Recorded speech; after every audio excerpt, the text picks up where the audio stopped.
अब देखिए ये रीडिंग कॉम्प्रिहेंशन का क्वेश्चन है, तो सबसे पहला आपका काम क्या होगा, मैं आपको टिप्स बताता हूँ। सबसे पहले इस टाइप के क्वेश्चन जब आए ना, तो आप पूरा पैसेज जल्दी से पढ़ें, काफी तेजी से, स्किमिंग बोलते हैं जिसको, है ना?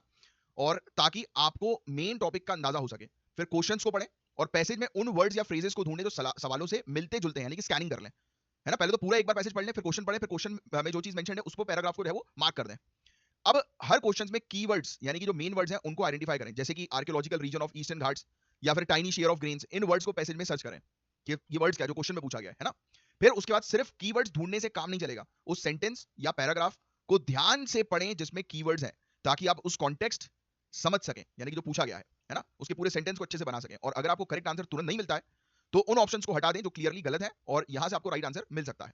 और जो पैसेज में दिया गया है उसी के बेसिस पर ही आंसर देना है, अपनी प्रीवियस नॉलेज या असम्पशन को इंक्लूड नहीं करना है, भले आप कितने भी ज्ञानी क्यों ना हो, बट रीडिंग कॉम्प्रिहेंशन में सिर्फ जो पैसेज में लिखा है बस वही बताना है।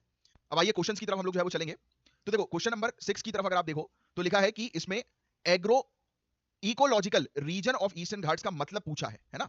तो अब ऑब्वियस सी बात है, ये दो वर्ड से जो है वो बना है ना? एक एग्रो मतलब कि एग्रीकल्चर, और इको मतलब इकोलॉजी की बात हो रही है ना? तो यहाँ एग्रो इकोलॉजिकल रीजन का मतलब एक ऐसा एरिया जहां एग्रीकल्चर और एनवायरमेंट एक दूसरे से कनेक्टेड है। पैसेज में इसे टूरिज्म स्पॉट या पोल्यूशन फ्री एरिया नहीं बताया गया है, बल्कि सस्टेनेबल फार्मिंग के लिए सूटेबल एरिया बताया गया है, इसलिए डी ऑप्शन जो है वो बिल्कुल सही होगा। अब नेक्स्ट, तो देखो यार पैसेज की सेकंड लाइन में आप देखो, क्वेश्चन सीधे सीधे लोगों ने पूछ लिया कि भाई क्यों जो है वो रैपिड डिक्लाइन हम लोग को माइनर मिलेट्स में जो है वो देखने को मिला, क्योंकि हम लोग को लोग देखने को मिल रहे हैं कि वो ज्यादा प्रॉफिटेबल क्रॉप्स की तरफ जो है वो शिफ्ट हो गए, एज सिंपल एज दैट, और कुछ करना ही नहीं है इसमें, डायरेक्टली लिखा हुआ है ये तो। इसमें देखो, what does a tiny share of grain was processed into value added products, इसका मतलब पूछा है पैसेज में। तो पैसेज बोलता है कि मिलेट्स की प्रोसेसिंग एक टाइम कंज्यूमिंग और लेबरस जॉब है, यानी ज्यादा लेबर लगती है इसमें, जिसके रीजन से छोटा सा शेयर, टाइनी शेयर जो ग्रेन का है, वो प्रोसेस किया जाता है, उसकी प्रोसेसिंग होती है वैल्यू एडेड प्रोडक्ट्स में।